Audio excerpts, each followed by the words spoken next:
Welcome to our channel. Today we how to connect Capital One Quicksilver to your checking account step by step clearly. To connect your Capital One Quicksilver card to your checking account, begin by logging into your Capital One account through the website or mobile app.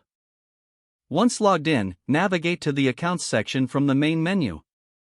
Select your Quicksilver account from the list of accounts.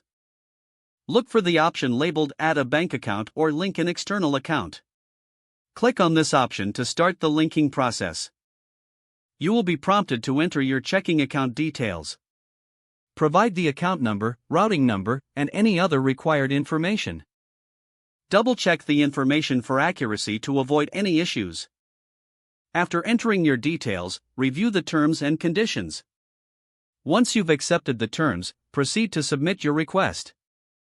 You may need to verify your identity through a one-time code sent to your registered email or phone number. Check your email or phone for this verification code and enter it in the designated field. After successfully entering the code, your request will be processed. This may take a few business days to complete. You will receive a confirmation notification once your checking account has been successfully linked to your Capital One Quicksilver card.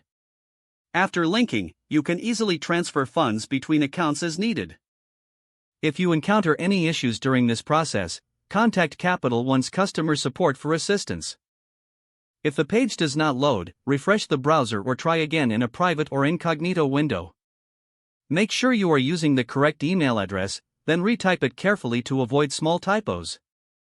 If your password is not accepted, use the reset option and create a new strong password you can remember.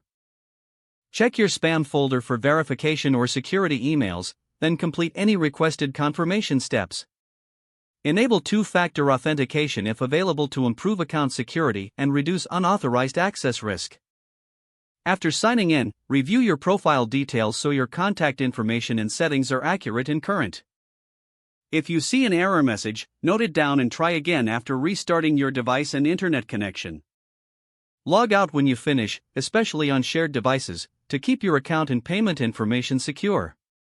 If the page does not load, refresh the browser or try again in a private or incognito window. Make sure you are using the correct email address, then retype it carefully to avoid small typos. If your password is not accepted, use the reset option and create a new strong password you can remember. Check your spam folder for verification or security emails, then complete any requested confirmation steps. Don't forget to like this video and subscribe to our channel for more step-by-step tech guides.